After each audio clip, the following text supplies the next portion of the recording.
nature needs a new pronoun.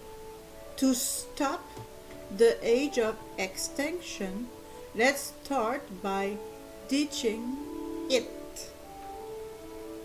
It's a very good article I decided to read for you.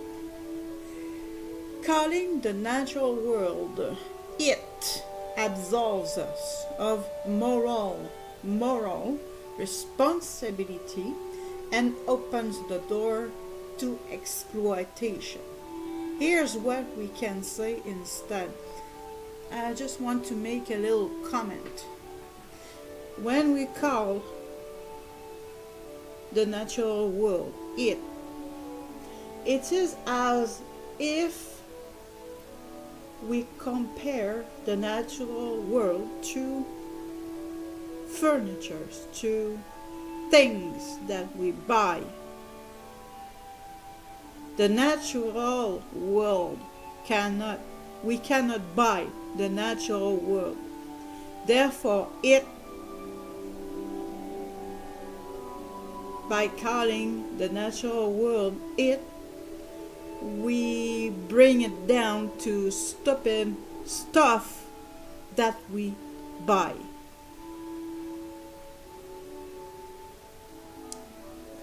End of my comment. This was written by Robin Wall Kimmerer. Singing whales, talking trees, dancing bees, birds who make harp, fish who navigate, plants who learn and remember. We are surrounded by intelligences other than our own, by featured people and people with leaves. But we are forgotten. There are many forces arrayed to help us forget even the language we speak. A little comment again. The English.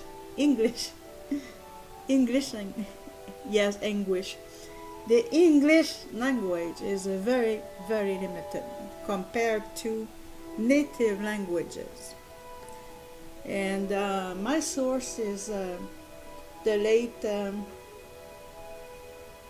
wise man from North Dakota. His name is slipping my mind right now. He recently died. Sorry about that, but I'm not God. I don't remember everything. When I'll come back, I'll let you. I will. Just, it's slipping my mind. It's sad.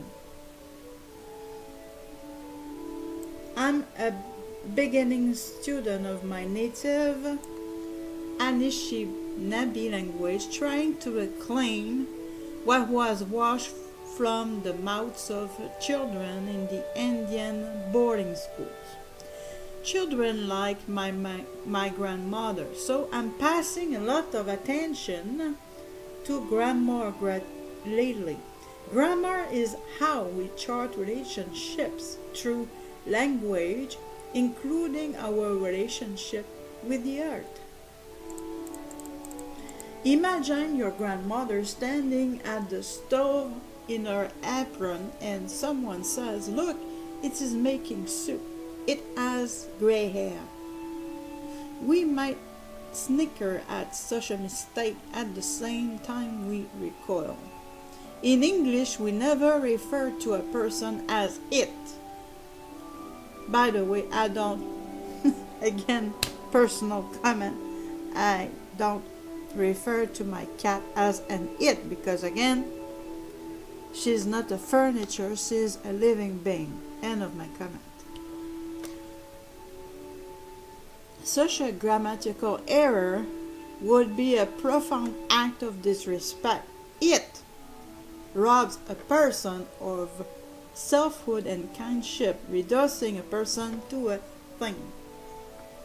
And yet in English, we speak of our beloved grandmother Earth in exactly that way as it. The language allows no form of respect for the more than human beings with whom we share the earth.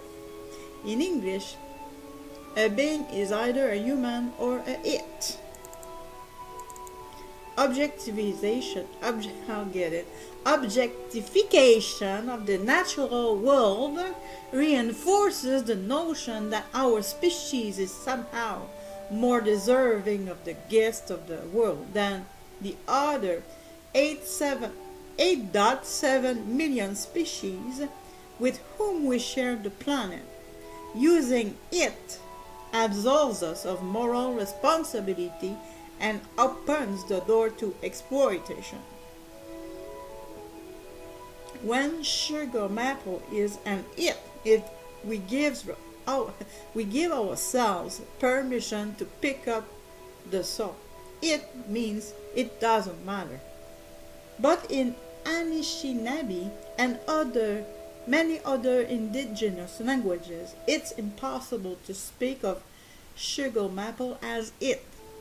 We use the same words to address all living beings as we do to our family, because they are our family.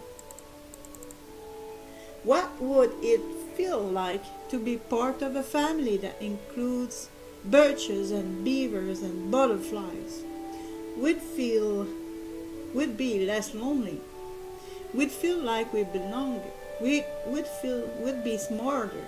In indigenous ways of knowing, other species are recognized not only as persons but also as teachers who can inspire how we might live.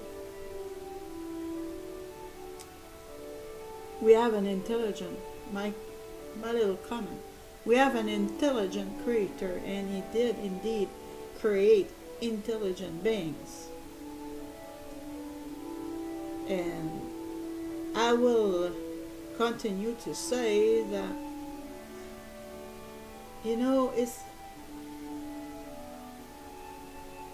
it's not because you don't consider, like my female cat, she is my friend, she really is.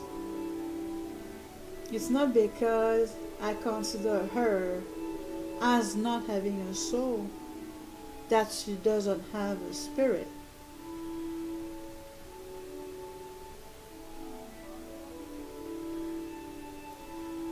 But they are the two extremes.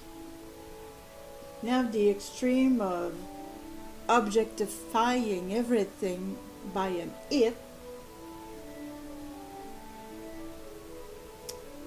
My cat is part of my family. But on the other hand, I value human being more. Not because I mistreat my cat,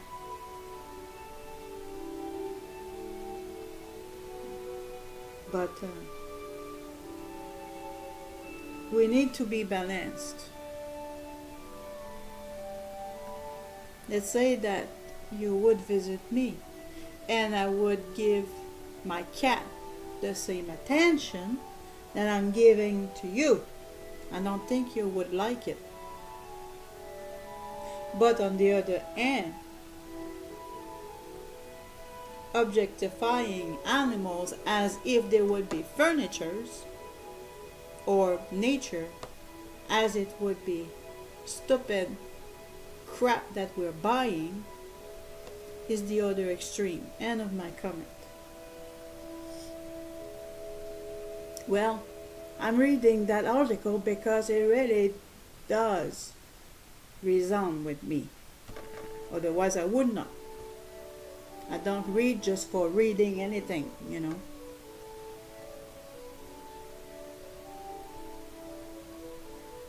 So where was I?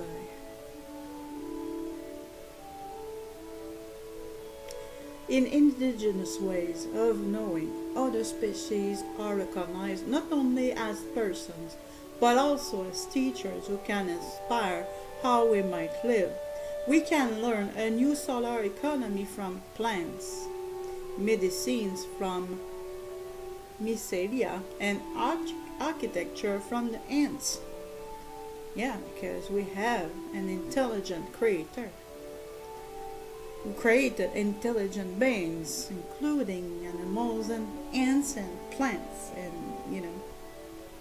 by learning from other species, we might even learn humility. Oh my gosh, humility. Where humility did. We're lacking a lot of humility in this society, that's for sure. Especially patriarchal society, I might add. Let's continue to read. Colonization, we know, attempts to replace indigenous cultures with the culture of the settler. One of its tools is linguistic imperialism, or the overwriting of language and names. And by the way, what is a comment again? Yes, I'm allowed to make comments. Linguistic imperialism. What is it? On Turtle Island, what is the language of colonialism and imperialism? It's English. End of my comment. Among the many examples of linguistic imperialism, perhaps none is more pernicious than the replacement of the language of nature as subject with the language of nature as object. Yes, I'm completely in agreement with her. Nature as subject, not as object. We can see the consequences all around us as we enter an age of extinction, precipitated by how we think and how we live. It's not complicated. Again, my comments, those who are ruling this world are psychopaths. And so, while we are going through an age of extension, is not difficult to understand. It's because our society think like psychopaths are telling us how to think.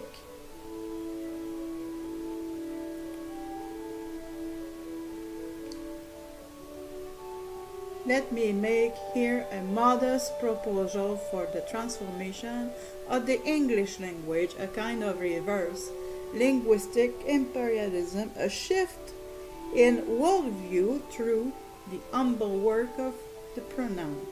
Might the path of sustainability be marked by grammar? Yet language has always been changeable and adaptive.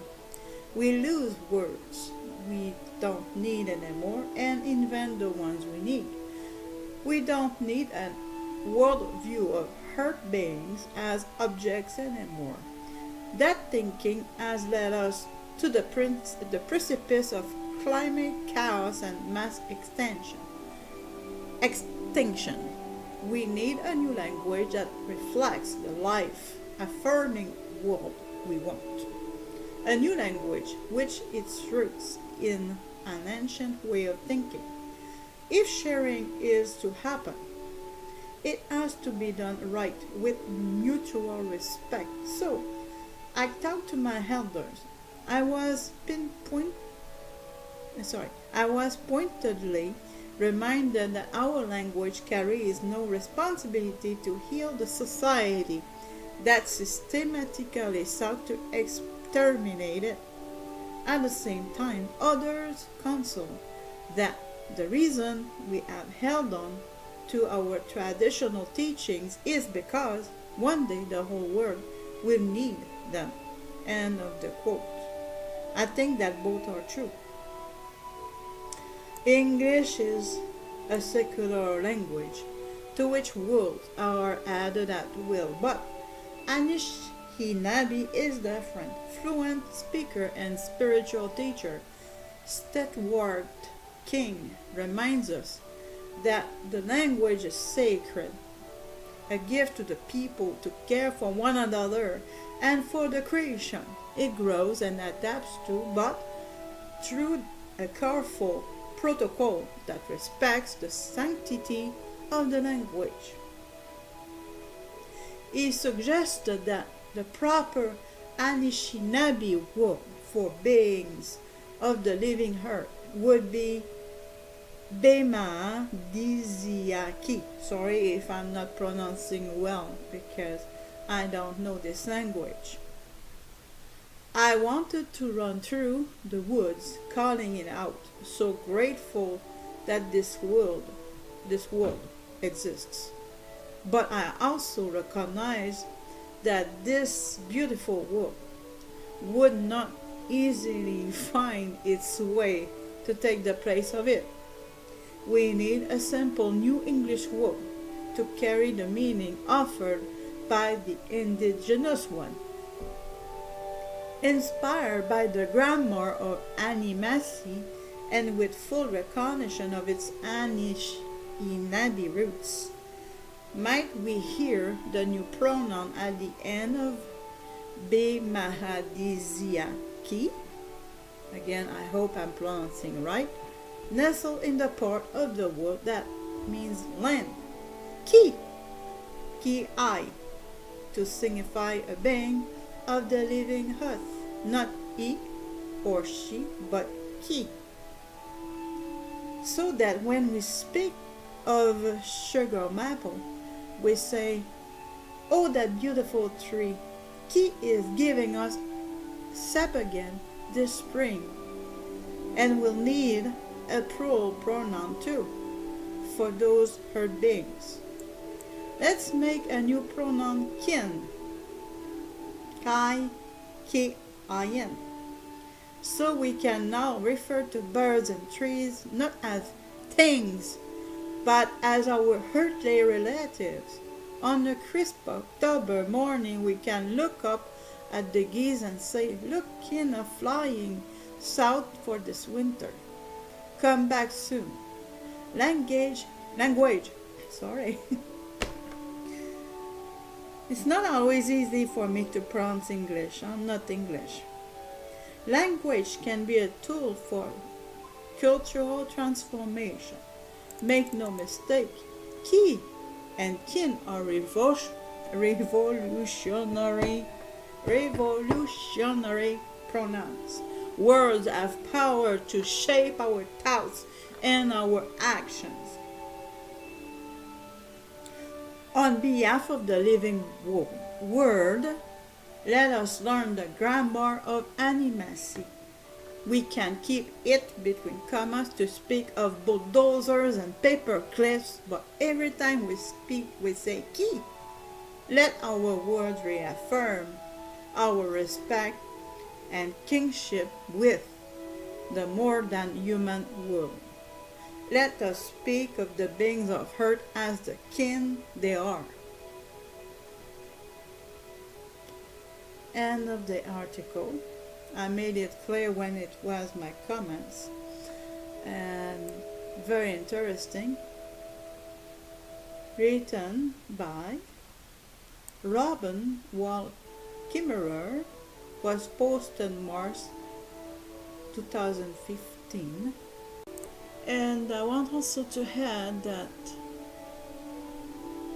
the natural world is magic. We have lost the way we were thinking when we were children, this magical thinking, by allowing the psychopaths of this world to shape our way of thinking. And never lose or or if you don't know your mother tongue. Okay, never lose your mother tongue. And if you don't know your mother tongue, try to learn it if you can. Don't lose your mother tongue, because English is the language of colonialism and imperialism. Thanks for listening. Hope you enjoyed it. Sorry for my mispronunciations. Responsibility and opens the door to exploitation. Here's what we can say instead. I just want to make a little comment. When we call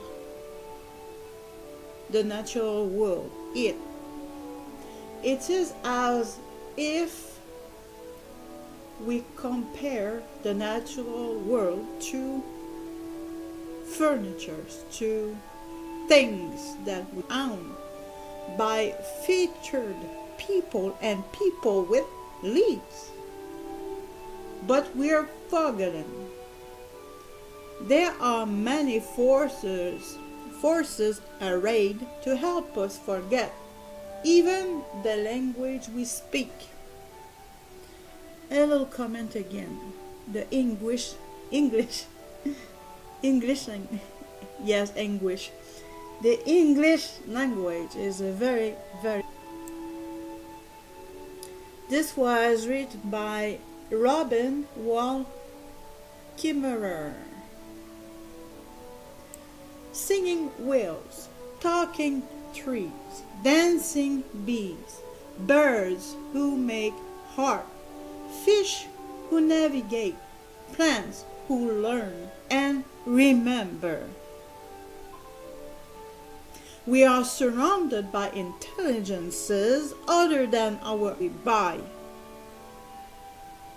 The natural world we cannot buy the natural world. Therefore,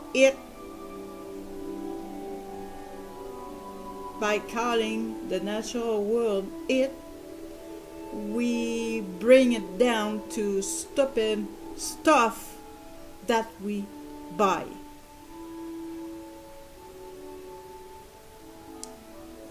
End of my comment.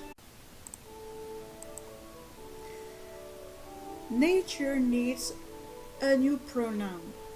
To stop the age of extinction, let's start by teaching it. It's a very good article I decided to read for you. Calling the natural world it absolves us of moral